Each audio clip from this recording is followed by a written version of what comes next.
Características de un fanático. El fanatismo tiene raíces antiguas que comienzan con la religión. El fanatismo religioso es la primera forma de cohesión de la sociedad. Entró en la vida de las personas hasta el siglo XVII. Después de unos siglos, el fanatismo como concepto ha crecido y adquirido diferentes formas. Los psicólogos creen que un fanático es una categoría de personas que están completamente obsesionadas con ciertas ideas. El término fanatismo se originó en la sociedad antigua, cuando la religión apenas comenzaba a gobernar la sociedad estableciendo las reglas de las relaciones. Al principio, las personas capturadas por la idea de religión fueron llamadas fanaticus, lo que sirvió para formar el verdadero concepto de fanatismo. Siglos más tarde, el término fanatismo comenzó a referirse no solo a la religión, sino también a otras esferas donde las personas muestran rasgos que caracterizan a tales personalidades como fanáticos. El fanatismo supone adentrarse un paso más allá, al territorio en el que habitan la intolerancia y el prejuicio. Las personas fanáticas se entregan con tanto fervor al objetivo de su pasión que éste acaba ocupando un porcentaje desproporcionado del tiempo del que disponen.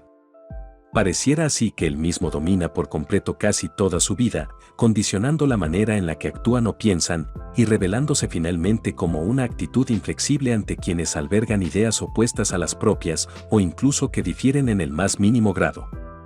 Así, se circularía por un sendero de dirección única, sin moderación ni cuestionamiento alguno de sus intereses, su profundidad, sus consecuencias en la vida o la precisión del juicio.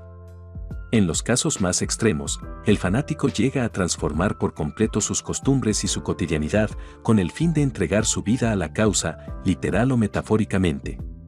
A este nivel puede surgir todo tipo de hostilidad y violencia física o emocional, así como el paradójico hecho de que los propios fanáticos señalen a los que les muestran sus costuras como irracionales, burdos, terroristas, pecadores, peligrosos, etc. Esto no hace más que exacerbar el fervor y subrayar las diferencias entre el grupo con el que uno se identifica, endogrupo, y los demás, exogrupo, propiciando distancias insalvables y empeorando la situación. El fanatismo puede definirse tanto por lo que se piensa sobre la realidad como por lo que se hace respecto a esta. Por tanto, se trata de un concepto tremendamente complejo y lleno de aristas. 1.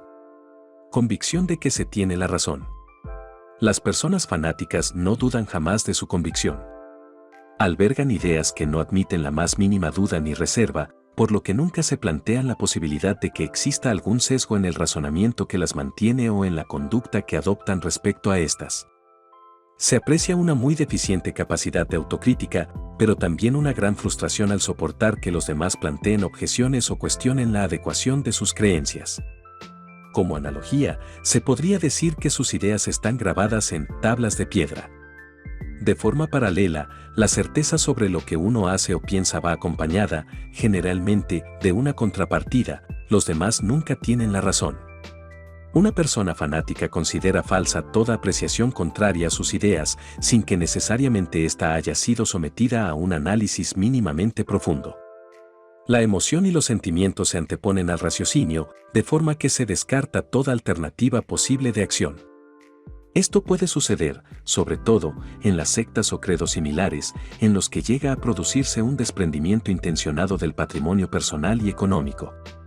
Este rasgo también puede adoptar la forma de una potenciación de los aspectos positivos y una minimización o absoluta negación de los negativos, sobre todo cuando el objeto de este fanatismo es una persona o grupo. En tal caso se traza una imagen inmaculada, sin defecto o falla, que se equipara a una forma de idolatría ciega. Sobrevaloran afectivamente sus creencias, las viven con demasiada intensidad. 2. Intento de imponer la opinión a otros.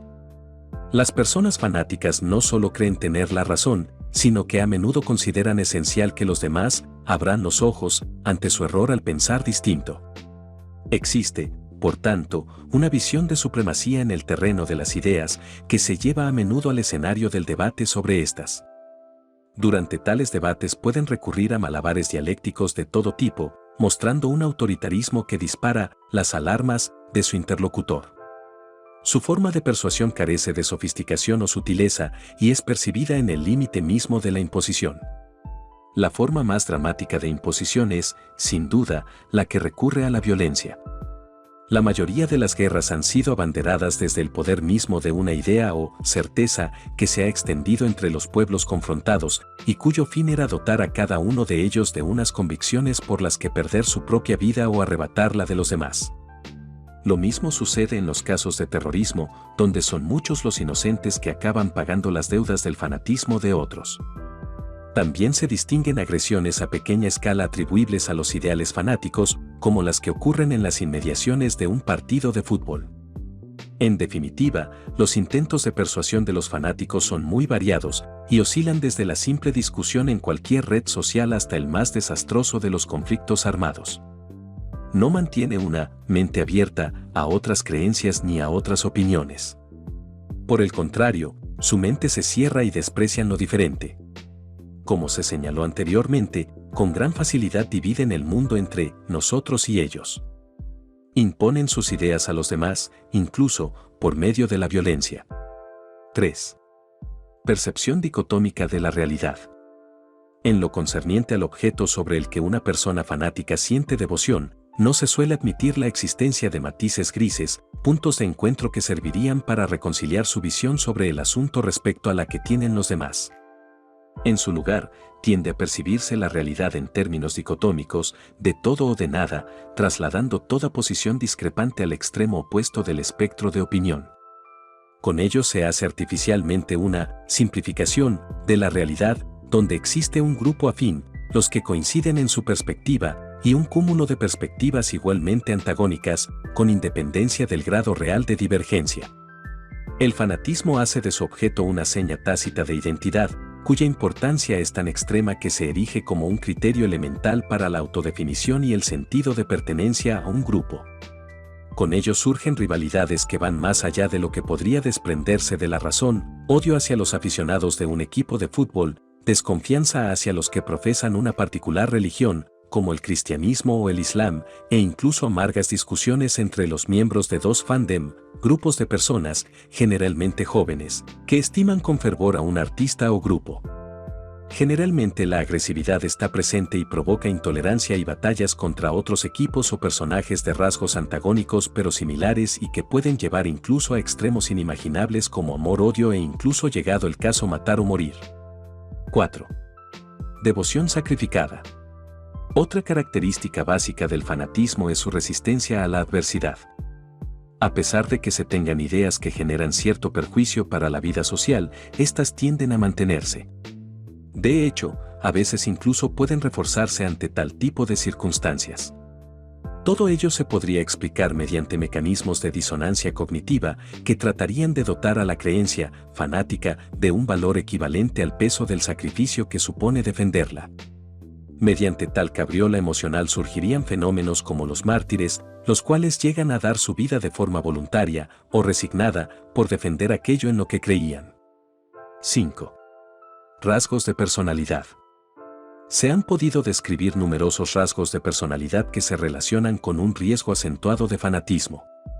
Se ha observado que los cambios sociales rápidos pueden conducir a las personas que no consiguen adaptarse a los mismos, a abrazar con ardiente devoción los valores tradicionales, pese a que nunca se hubieran sentido particularmente identificados con ellos. Mediante este proceso se buscaría mantener el sentido de la identidad allá donde éste pudiera percibirse esquivo, renegando de lo novedoso por dificultades para entenderlo. Algunos estudios también señalan la hipótesis de que la frustración individual sea un terreno abonado para el fanatismo. Esta sensación de incompletud promovería la aproximación a un elemento externo que compense las carencias en la autoconfianza, de forma que se acogería como propia una realidad en la que la multitud cree, o al menos un porcentaje significativo de ella, en ausencia de la capacidad para creer en uno mismo. Con ello se lograría obtener la respuesta rápida a un vacío, precipitado por la cultura o una crisis existencial, y satisfacer del mismo modo la necesidad de afiliación.